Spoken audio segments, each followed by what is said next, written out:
हम अपने जीवन में हमेशा सही चीज़ करना चाहते हैं, हम धर्म के मार्ग पर चलना चाहते हैं। तो ऐसी क्या चीज़ है जो हमें गलत करने पर मजबूर कर देती है? आइए देखते हैं ये सवाल जो अर्जुन ने भगवत गीता में पूछा हुआ है, उसका उत्तर क्या है।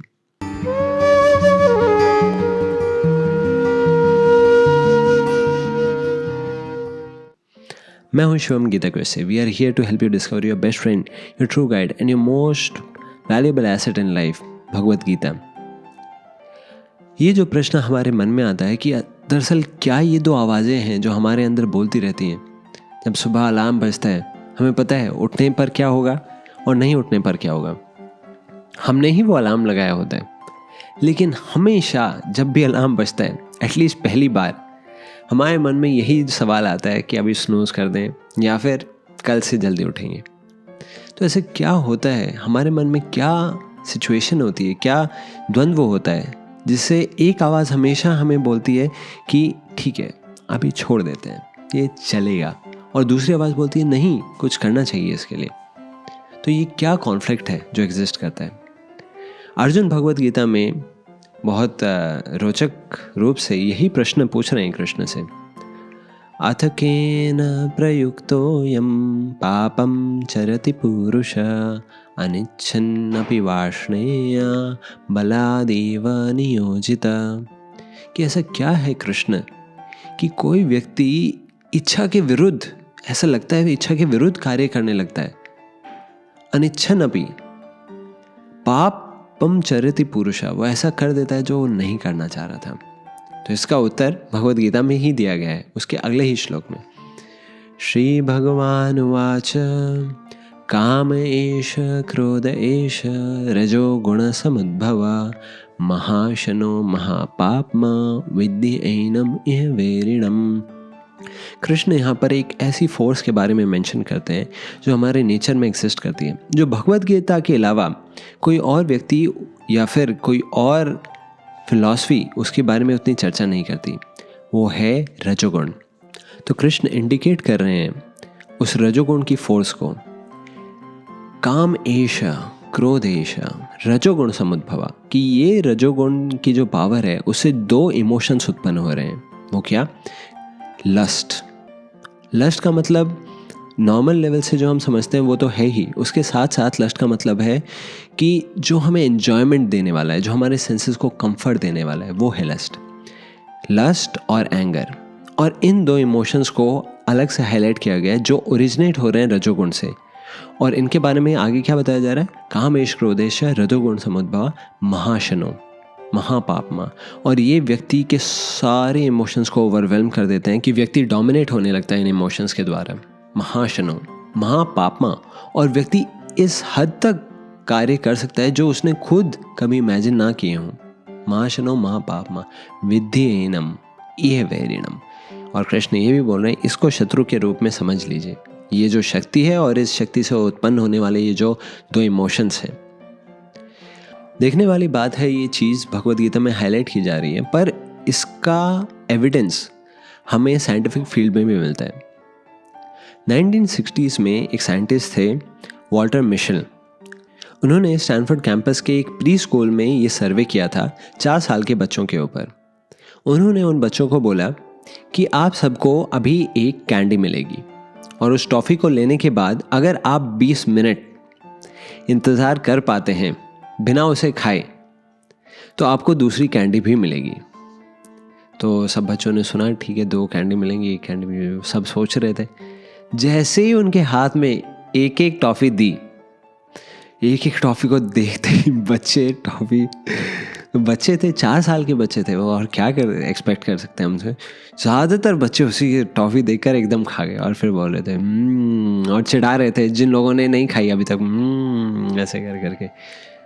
फिर जो बच्चे थे, बहुत कम बच्चे जिन्होंने नहीं खाई, वो बिल्कुल देख रहे हैं कैंडी और ये खा भी रहे हैं सब लोग। ओह, ऐसे करके बिल्कुल कंट्रोल करना है अपने आप को। तो एक्सपेरिमेंट के दौरान देखा, साइंटिस्ट ने ऑब्जर्व किया कि कैसे वो अपने आप को कंट्रोल कर रहे थे। कोई आंख बंद कर रहा है अपनी, कोई वो अपना हेड डाउन करके सोने का प्रयास कर रहा है, कुछ सो भी गए, कुछ बच्चे आपस में खेलने लगे, अपने खुद से बातें करने लगे कि मन उस तरफ ना जाए।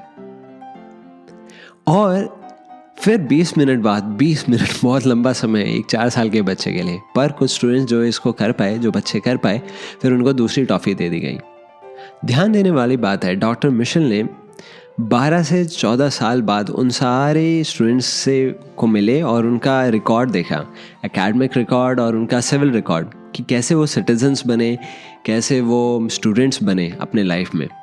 और उन्होंने ये पाया कि जो स्टूडेंट्स 2 कैंडी के लिए वेट कर पाए थे, बहुत कम प्रोन थे अपने लाइफ में स्ट्रेस के अंडर टुकड़े टुकड़े हो जाने में। उनका नर्वस ब्रेकडाउन नहीं हुआ था। और उन्होंने देखा ऐसे स्टूडेंट्स प्रेशर के समय में बहुत कम लाइकली थे कि वो कंफ्यूज हो जाएं अपने लाइफ में, डिसीजन ना ले पाएं, कि वो अपने आप को ऑर्गेनाइज रख पाते थे जब टफ टाइम आता भी था तब भी, कि वो लाइफ में चैलेंजेस को एक बहुत पॉजिटिव माइंडसेट से परस्यू कर पा रहे थे, कि वो ज़्यादा सेल्फ डिपेंडेंट थे, बहुत ट्रस्टवर्दी बन पाते थे और डिपेंडेबल बन पाते थे, इनिशिएटिव टेकिंग थे। और इसी के साथ साथ बाद में भी वो लाइफ में इस चीज़ को परस्यू कर पा रहे थे कि वो वेट कर लेते थे। कभी भी लाइफ में इमीडिएट प्लेजर आता था या फिर लॉन्ग टर्म के लिए उन्हें वेट करना था। तो लेकिन जो बच्चे इमीडिएटली टॉफ़ी को खा गए, उन लोगों को लाइफ में 12-14 साल के बाद स्टडी किया गया, तो उनकी स्टडी में ये देखा गया कि वो बहुत जल्दी फ्रस्ट्रेट हो जाते थे लाइफ में बाद में भी, कि उनको ये सारी फीलिंग्स बहुत सताती थी कि मैं अनवर्दी हूँ, मैं किसी काम का नहीं हूँ, और बहुत जल्दी स्ट्रेस में पैरालाइज की तरह हो जाते थे और बहुत ज़िद्दी और इनडिसिसिव रहने लगते थे लाइफ में। दूसरे लोगों में उनके प्रति मिसट्रस्ट रहता था और बहुत शॉर्ट टेम्पर्ड रहते थे। और इसी के साथ साथ बाद में भी वो लाइफ में इमीडिएट प्लेजर्स को अवॉइड नहीं कर पाते थे। तो एक साइंटिफिक एविडेंस हमें मिलता है गीता के जस्ट पैरेलल में। काम की इच्छा जो रजोगुण से उत्पन्न होती है, जो इमीडिएट प्लेजर की, उसको हम लाइफ में कहाँ देख सकते हैं? लाइफ में यहाँ पर देख सकते हैं कि जब हमारे अंदर 2 चॉइसेस आती हैं, एक इमीडिएट प्लेजर की और एक लॉन्ग टर्म प्लेजर की, लॉन्ग टर्म गोल की, लॉन्ग टर्म मीनिंग की, तो क्या हम चूज कर पाते हैं? क्या हमारे अंदर जो टेम्पटेशन है right now just do it, वो बहुत हावी है, या फिर हम पेशेंस से वेट कर पा रहे हैं, फोकस कर पा रहे हैं आगे आने वाले गोल के लिए? और somehow the other, जैसे बच्चों ने अपना सिर पकड़ लिया, कुछ बच्चे पैर पीटने लगे थे, कैसे ना कैसे करके इसको ओवरलुक किया, इसको उतना फोकस नहीं दिया, तो उसको देख पाए। हमारे शास्त्रों में इन 2 चीज़ों को बोला गया है प्रेयस और श्रेयस के नाम से। प्रेयस हमेशा उस चीज़ को बोला गया है जो हमें इमीडिएटली थोड़ा सा टिल्टिलेशन दे दे, थोड़ा मज़ा आ जाए उस तरीके से, और श्रेयस उसको बोला गया है जो हमें लॉन्ग टर्म बेनिफिट दे पाए हर तरीके से। और देखने की बात है, भगवद गीता इसी क्वेश्चन का आंसर है। जब अर्जुन बहुत कंफ्यूज हो जाते हैं देखकर कि मैं कैसे इनसे लड़ाई करूं, ये तो मेरे टीचर हैं, ये मेरे ग्रैंडफादर हैं, कैसे इन सब से लड़ सकता हूं, मैं क्या करूं, इनको मारूंगा मुझे कितना दुख पहुंचेगा, मैं कैसे जीऊँगा। तो वो अपने धर्म के बारे में नहीं सोच पा रहे थे। फिर वो ऐसे में कृष्ण से पूछते हैं, कार्पण्य दोषो बहता स्वभावा पृच्छामि त्वां धर्म सम्मूढ़ चेता यच् श्रेयसान निश्चितन मोहितन में शिष्यस्ते हम शादी माम त्वां प्रपन्नम। कि कृष्ण अब आप मुझे बताइए कि मेरे लिए क्या श्रेय है, क्या लॉन्ग टर्म बेनिफिट देगा, क्योंकि मैं खुद बहुत कंफ्यूज हो पा रहा हूँ, बहुत इंडिसिसिव हो पा रहा हूँ। वही लक्षण जो हमने स्टडी में भी देखा था। फिर कृष्ण उसके एलैबोरेशन में भगवद गीता के प्रिंसिपल्स देते हैं। तो ये रीज़न है क्यों हम लाइफ में सही चीज़ें नहीं कर पाते, क्योंकि जो पावरफुल फोर्स है नेचर की, रजोगुण, वो हमें बेबस बना देती है। जब हम right now, right ahead of us pleasures को देखते हैं, हम उस टेम्पटेशन को अवॉइड नहीं कर पाते। तो दिस इज़ द रीज़न, और ये है हमारे लाइफ में चैलेंज, ये है हमारा एनिमी गीता के अनुसार। लेकिन देखने वाली बात है, उसी गीता में इसके सॉल्यूशंस भी दिए हुए हैं।